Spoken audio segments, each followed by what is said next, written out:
क्या हो अगर ये इंसान जिसे हम मैं कहते हैं, मेरा मतलब है हमारा नाम, हमारी यादें या कह लें हमारा करियर और रिश्ते, ये सब एक बहुत बड़े ब्रह्मांडीय वीडियो गेम का सिर्फ एक अवतार हो। सुनने में तो ये किसी साइंस फिक्शन फिल्म की कहानी जैसा लगता है। बिल्कुल। और जो हमारा असली स्वरूप है उसके बारे में कहा जाए कि उसने तो आज तक कभी जन्म ही नहीं लिया है, तो दिमाग घूम जाता है ना।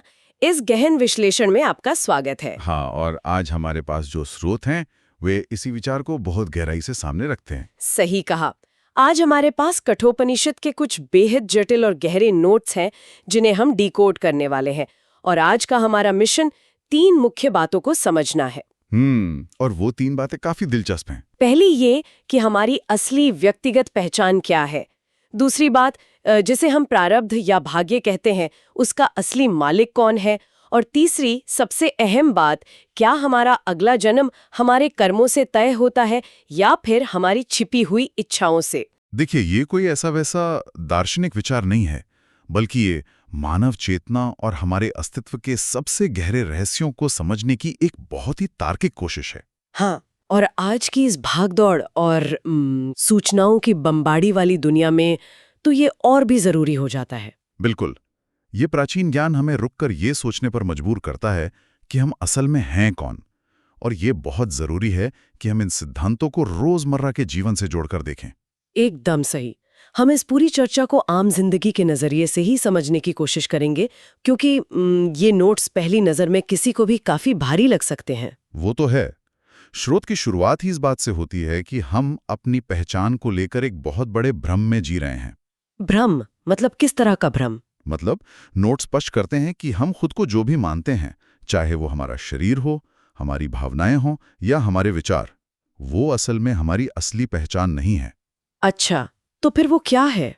वो केवल हमारा अहंकार है, यानी हमारा ईगो और हमारे मन और इंद्रियों का एक बुना हुआ जाल मात्र है। चलिए इसे थोड़ा आसान भाषा में समझते हैं। मुझे ये पूरा कॉन्सेप्ट ना बिल्कुल एक वर्चुअल रियलिटी या कह लें वीआर वीडियो गेम की तरह लगता है। हाँ, वो कैसे? सोचिए कि किसी इंसान ने अपनी आंखों पर एक आधुनिक वीआर हेडसेट पहन रखा है और वो कोई गेम खेल रहा है। गेम के अंदर उसका एक अवतार या कैरेक्टर है। हाँ, आजकल तो ऐसे गेम्स बहुत आम है। बिल्कुल। अब खेलते खेलते वो इंसान उस गेम में इतना ज्यादा डूब जाता है कि वो भूल ही जाता है कि वो असली दुनिया में एक सुरक्षित कमरे में सोफे पर बैठा है। वो गेम की दुनिया को ही सच मान लेता है। एकदम सही। जब गेम के अंदर उस अवतार पे हमला होता है या उसे चोट लगती है, तो असली इंसान की धड़कनें तेज हो जाती हैं, उसे पसीना आने लगता है। वो उस डिजिटल अवतार को ही अपनी व्यक्तिगत पहचान मान बैठता है। जबकि असली खिलाड़ी तो वो है जिसने हेडसेट पहना है। हाँ, बिल्कुल वही। ये एक बहुत ही शानदार और सटीक उपमा है। और इस उपमा में जो गेम की दुनिया है, वही हमारी ये भौतिक दुनिया है, जिसे हमारी इंद्रियां महसूस कर रही हैं। तो मतलब हम सब अभी वही गेम खेल रहे हैं? एक तरह से हाँ। नोट्स के अनुसार हमारी असली पहचान वो अवतार नहीं है, बल्कि वो असली खिलाड़ी है, यानी हमारी आत्मा। आत्मा। स्रोत में आत्मा के लिए अजो नित्यः शब्द का इस्तेमाल किया गया है। अजो नित्य? इसका मतलब वो जो अजन्मी है? बिल्कुल, वो जो अजन्मी है और हमेशा रहने वाली है। जब हम कहते हैं कि इंसान ने जन्म लिया या उसकी मृत्यु हो गई, तो वो सिर्फ उस गेम के अवतार का शुरू या खत्म होना है। अरे वाह! असली खिलाड़ी पर, मतलब आत्मा पर, इस जन्म और मृत्यु का कोई असर नहीं होता। लेकिन यहाँ मेरी एक उलझन है। बताइए। अगर मेरी असली पहचान आत्मा है और वो इस गेम के बाहर सुरक्षित बैठी है, तो फिर मुझे दर्द क्यों महसूस होता है? ये एक बहुत ही लाजमी सवाल है। मतलब जब जिंदगी में बुरा वक्त आता है या शरीर बीमार पड़ता है, तो वो दुख बहुत ही असली लगता है। अगर मैं सिर्फ एक दर्शक हूँ, तो मुझे इतना कष्ट क्यों हो रहा है? यहाँ जो बात सबसे ज्यादा आकर्षित करती है वो ये है कि मन और अहंकार कैसे काम करते हैं। कठोपनिषद के नोट्स इसे बहुत अच्छे से समझाते हैं। अच्छा, कैसे? ये सब तादात्म्य या आइडेंटिफिकेशन का खेल है। इंसान की चेतना अपने इस भौतिक शरीर और मन के साथ इतनी गहराई से जुड़ जाती है, इतनी बुरी तरह चिपक जाती है कि दोनों के बीच का अंतर ही मिट जाता है। तो मतलब दर्द अवतार को हो रहा है, खिलाड़ी को नहीं? बिल्कुल, दर्द शरीर को होता है, लेकिन अहंकार कहता है कि मैं दुखी हूं। जब तक ये मैं शरीर और मन के साथ जुड़ा हुआ है तब तक गेम का हर दर्द 100% असली ही महसूस होगा। तो फिर इससे बाहर कैसे आए? आत्मज्ञान की पूरी यात्रा ही इसी के बारे में है। इस अहंकार और इंद्रियों के भ्रम से बाहर निकलकर अपने वास्तविक स्वरूप को पहचानने की प्रक्रिया है ये। ये याद करने की प्रक्रिया के असली खिलाड़ी जन्म और मृत्यु के बंधनों से पूरी तरह मुक्त है। एकदम सही। ये बात सोचने में तो बहुत ही मुक्ति देने वाली लगती है, पर ये एक बहुत बड़े सवाल को भी जन्म देती है। कौन सा सवाल? अगर आत्मा अजो नित्य है, पूरी तरह से स्वतंत्र है और उसे गेम के अंदर लगने वाले चोट से कोई फर्क नहीं पड़ता, तो फिर ये प्रारब्ध यानी डेस्टिनी या भाग्य क्या है? प्रारब्ध। और सबसे अहम बात, इस प्रारब्ध का फल भुगतता कौन है? क्योंकि हम हमेशा सुनते आए हैं कि इंसान को अपने हिस्से का प्रारब्ध भुगतना ही पड़ता है ना? अगर हम इसे व्यापक संदर्भ में देखें तो स्रोत ये स्पष्ट करता है कि शरीर और ये सारी भौतिक इच्छाएं आत्मा के सिर्फ बाहरी आवरण हैं। बाहरी आवरण मतलब एक जैकेट की तरह? हाँ, कह सकते हैं। जिस प्रारब्ध की हम बात करते हैं उसका असर उस शुद्ध आत्मा पर बिल्कुल भी नहीं पड़ता। आत्मा तो सिर्फ एक साक्षी है, ब्रह्म का अंश है। तो फिर प्रारब्ध का असर किस पर होता है? प्रारब्ध असल में उस अहंकार और सीमित पहचान से जुड़ा हुआ है जिसने इस अवतार का रूप लिया है। आत्मा इन सबसे पूरी तरह अछूती है।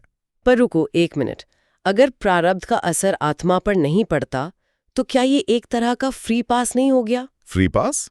आपका क्या मतलब है? मतलब कोई भी व्यक्ति कुछ भी गलत काम करे और फिर कह दे कि अरे ये तो मेरे अवतार का काम था, मेरी आत्मा तो शुद्ध है, उसे क्या फर्क पड़ता है?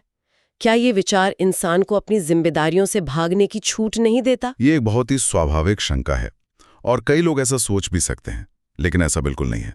अच्छा, तो फिर सच्चाई क्या है? समझना ये होगा कि जब तक इंसान उस भ्रम में है, जब तक उसने वो VR हेडसेट पहना हुआ है और खुद को अवतार मान रहा है, तब तक उसे उस गेम के सारे नियम मानने ही पड़ेंगे। मतलब जब तक आप गेम में हैं, आपको गेम के रूल्स फॉलो करने होंगे। बिल्कुल। और प्रारब्ध उस गेम का सबसे कड़ा नियम है। ये छूट उसे नहीं मिलती जो अज्ञानी है और खुद को शरीर मानता है। अज्ञानी व्यक्ति का अहंकार ही उन सारे सुखों और दुखों को अपने ऊपर लेता है। तो इसका मतलब है कि जब कोई व्यक्ति निराशा में कहता है कि यही मेरा प्रारब्ध है या मेरी तो किस्मत ही खराब है, तो वो असल में अपने उस VR गेम वाले अवतार के प्रारब्ध की बात कर रहा होता है। एकदम सही पकड़ा आपने। वो उस सीमित पहचान की बात कर रहा है जो मोह माया में उलझी हुई है, जो ये भूल गई है कि वो असली खिलाड़ी है। हाँ, प्रारब्ध उन पिछले चुनावों और कार्यों का परिणाम है जो उस अहंकार ने अज्ञानता में किए थे। जब तक इंसान खुद को मन और शरीर मानता रहेगा, प्रारब्ध उसे नचाता रहेगा। और आत्मा? शुद्ध आत्मा इन सब नाटकों से परे है, लेकिन जब तक आप उस आत्मा के स्तर तक नहीं पहुंच जाते, तब तक प्रारब्ध का थप्पड़ अहंकार को बहुत जोर से लगता है। बाप रे, ये तो पूरा नजरिया ही बदल देने वाली बात है। हम जिंदगी भर जिस चीज को अपना मानकर छाती से लगाए रखते हैं, उसके अच्छे या बुरे नतीजों से डरते रहते हैं, वो असल में हमारी असली पहचान है ही नहीं। यही तो इस पूरे स्रोत का सबसे गहरा संदेश है। लेकिन चलिए चर्चा को थोड़ा आगे बढ़ाते हैं। अगर ये अहंकार और शरीर ही हैं जो बार बार इस जन्म मृत्यु के चक्र में फंसते हैं, तो वो कौन सा इंजन है जो इस पूरी साइकिल को चला रहा है? ये एक बहुत ही महत्वपूर्ण सवाल खड़ा करता है। मतलब कोई तो चीज होगी जो इस इंसान को बार बार वो हेडसेट पहनने पर मजबूर कर देती है। हम आमतौर पर यही मानते हैं कि हमारे कर्म ही हमारा अगला जन्म तय करते हैं, है ना? हाँ, आम धारणा तो यही है। लोग कहते हैं कि अच्छे कर्म करो तो अच्छा जन्म मिलेगा, बुरे कर्म करो तो बुरा जन्म।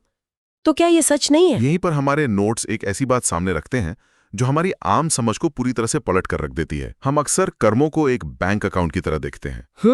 क्रेडिट और डेबिट। बिल्कुल। लेकिन कठोपनिषद के स्रोत के अनुसार अगला जन्म तय करने वाला जो सबसे मुख्य कारक है, वो सिर्फ हमारे कर्म नहीं है। यहाँ बात बहुत ही दिलचस्प हो जाती है, क्योंकि स्रोत कह रहा है कि असली इंजन कर्म नहीं बल्कि तृष्णा है। तृष्णा यानी हमारी भौतिक इच्छाएं। हाँ, हमारे अतृप्त डिजायर्स। यह पूरे नोट्स का एक बहुत बड़ा आहा पल है मेरे लिए। ऐसा क्यों? क्योंकि हम सारी उम्र सोचते रहते हैं कि जो काम हमने किए हैं उनका हिसाब किताब हमें वापस खींच लाएगा, लेकिन वास्तव में जो चीजें हम शिद्दत से पाना चाहते हैं, जिन चीजों से हम चिपके रहते हैं, वे हमें इस चक्र में वापस घसीट लाती हैं। ऐसा क्यों होता है? देखिए, कर्म तो अपने आप में सिर्फ एक क्रिया है, एक एक्शन है। समस्या क्रिया में नहीं है, समस्या उस क्रिया के पीछे छिपी आसक्ति में है। आसक्ति मतलब अटैचमेंट? हाँ, मन और इंद्रियों की फितरत है कि वे इंसान को लगातार बाहर की दुनिया की तरफ खींचते हैं। हमें लगता है कि अगर फला नौकरी मिल जाए, वो खास रिश्ता बन जाए या बहुत सारा पैसा आ जाए तो हम पूरी तरह से संतुष्ट हो जाएंगे। पर ऐसा कभी होता नहीं है ना? बिल्कुल नहीं। ये जो कभी ना खत्म होने वाली कुछ और पाने की भूख है, यही तृष्णा है। स्रोत बताता है कि तृष्णा वो शक्तिशाली चुंबक है जो चेतना को बार बार भौतिक शरीर और इस दुनिया की तरफ खींच लाता है। तो मृत्यु के बाद भी ये खत्म नहीं होती? नहीं, जब इंसान की मृत्यु होती है तो शरीर तो नष्ट हो जाता है, लेकिन वो अतृप्त इच्छाएं खत्म नहीं होती। वे मन के गहरे स्तर पर बची रह जाती हैं।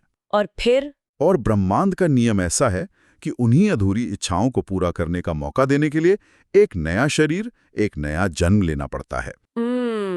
अगर मैं इसे अपनी उसी गेमिंग वाली उपमा से जोड़कर देखूं, तो इसका मतलब है कि खिलाड़ी का गेम ओवर तो हो गया, स्क्रीन काली पड़ गई, लेकिन उसके दिमाग में अभी भी ये चल रहा है कि यार मैं उस बॉस लेवल को पार नहीं कर पाया, या मुझे उस गेम में वो वाली मैजिक सॉर्ड हर हाल में चाहिए थी। बिल्कुल सटीक उदाहरण है। और यही अधूरी इच्छा, यही बेचैनी उससे मजबूर कर देती है कि वो फिर से वो हेडसेट पहने और गेम को रीस्टार्ट करें। एकदम सही कहा आपने।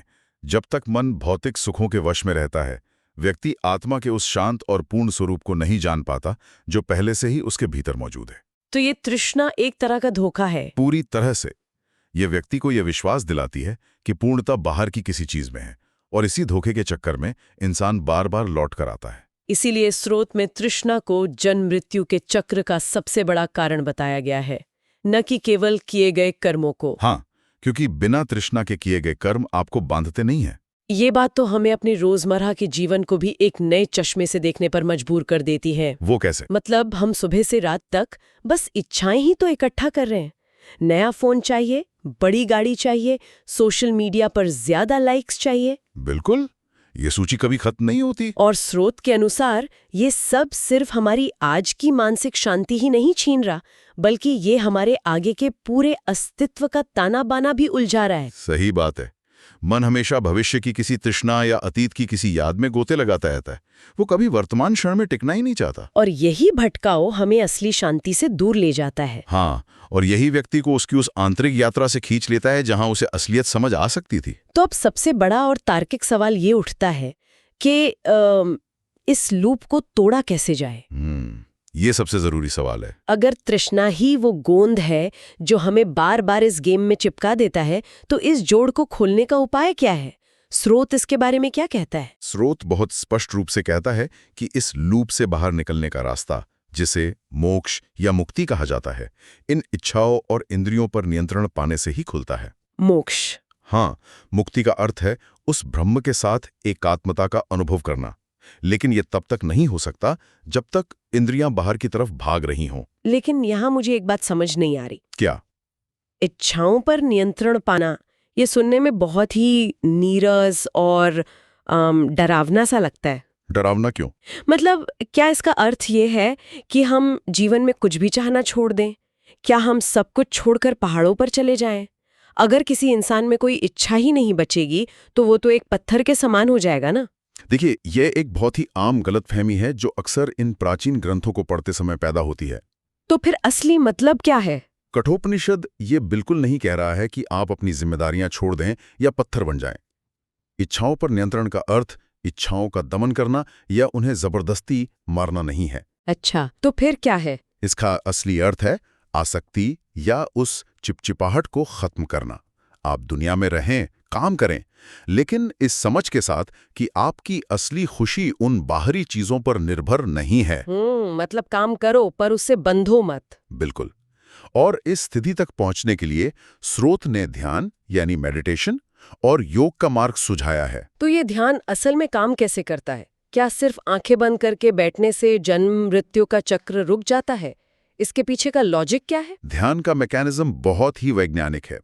जब हम ध्यान करते हैं तो हम असल में अपनी चेतना और अपने विचारों के बीच एक दूरी बनाते हैं। दूरी बनाते हैं? थोड़ा और समझाइए। आमतौर पर जब मन में कोई इच्छा उठती है तो इंसान तुरंत उसके पीछे भागने लगता है। विचार और एक्शन के बीच कोई गैप नहीं होता। हाँ, जैसे कुछ खाने का मन किया, सीधे फ्रिज खोल लिया। बिल्कुल। लेकिन योग और ध्यान के निरंतर अभ्यास से मन शांत होने लगता है। इंसान एक साक्षी भाव में आ जाता है। साक्षी भाव। हाँ, मतलब एक गवाह की तरह। वो देखता है कि अच्छा, मन में ये इच्छा उठी है, लेकिन वो उस इच्छा के साथ बह नहीं जाता। वो बस उसे आते और जाते हुए देखता है। मतलब ध्यान वो तरीका है जिससे हम उस वीआर हेडसेट की स्क्रीन को थोड़ी देर के लिए म्यूट कर देते हैं। एकदम सही। हम महसूस करते हैं कि गेम में जो हो रहा है वो सिर्फ पिक्सेल्स है और मैं यहाँ सोफे पे बैठा हूँ। बिल्कुल। ध्यान उस गोंद को पिघलाने का काम करता है जो हमारी चेतना को अहंकार और भौतिक दुनिया से बांधे रखता है। अरे वाह, ये तो बहुत ही शक्तिशाली बात है। हाँ, जब इंद्रियां संयमित होती हैं और मन का शोर शांत हो जाता है, तब व्यक्ति उन भौतिक इच्छाओं के पार देख पाता है। मोक्ष तभी संभव है जब व्यक्ति ये पूरी तरह से जान लेता है कि उसे बाहर से कुछ भी नहीं चाहिए, क्योंकि वो भीतर से ही पूर्ण है। बिल्कुल सही। और इसी आत्मज्ञान को प्राप्त करना जीवन का अंतिम लक्ष्य बताया गया है। तो इन सब का आखिर मतलब क्या है? अगर हम आज के इस पूरे विश्लेषण के निष्कर्ष को समेटें तो बात कुछ इस तरह बनती है कि ये जिसे हम अपनी व्यक्तिगत पहचान मानते हैं वो महज एक अहंकार है। हाँ, एक बहुत ही सफाई से बुना गया भ्रम है। और वो प्रारब्ध जिसे हम कई बार अपनी जिंदगी की सबसे बड़ी बेबसी मान लेते हैं, वो हमारी आजाद आत्मा का नहीं बल्कि इसी अहंकार वाले अवतार का प्रोग्राम किया हुआ रास्ता है। बिल्कुल। और सबसे अहम निष्कर्ष ये है कि हमारे जन्म मृत्यु के चक्र का असली इंजन हमारे अच्छे बुरे कर्मों का बही खाता उतना नहीं है जितनी हमारी अतृप्त इच्छाएं हैं, हमारी तृष्णा है।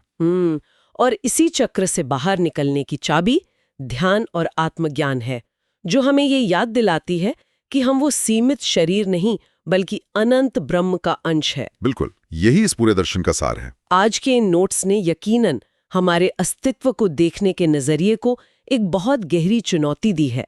हमने ये समझने की कोशिश की है कि कैसे हमारा पूरा जीवन एक ऐसे भ्रम के इर्द गिर्द घूम रहा है जिसे हमने खुद ही सच मान लिया है। सच कहा आपने। ये ज्ञान आंखें खोलने वाला है। लेकिन इस गहन विश्लेषण को खत्म करने से पहले स्रोत के इन्हीं विचारों से निकला एक बहुत ही चुभने वाला सवाल है जो शायद इस चर्चा को सुनने वालों को लंबे समय तक सोचने पर मजबूर करेगा। अच्छा, वो सवाल क्या है? स्रोत कहता है कि हमारी अतृप्त इच्छाएं, हमारी तृष्णा ही वो चुंबक है जो हमें इस भौतिक दुनिया से बांधे रखती है।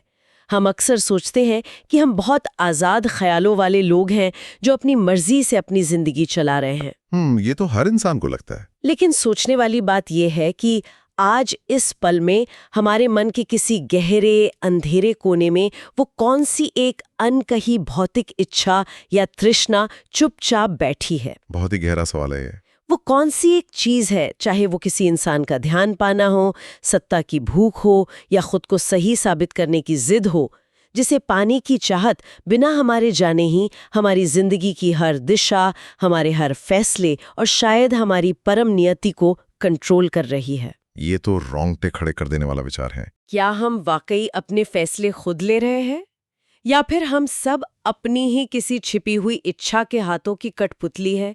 शायद अब वक्त आ गया है कि कोई भी कम से कम ये महसूस करना शुरू करे कि उसने अपनी आंखों पर एक हेडसेट पहना हुआ है। बिल्कुल, पहली सीढ़ी तो यही है। इसी विचार के साथ हम आज का ये गहन विश्लेषण यहीं समाप्त करते हैं। अपने भीतर की उस तृष्णा को पहचानने की अपनी खोज जारी रखिए। ज्ञान के इस सफर में हमारे साथ जुड़ने के लिए धन्यवाद।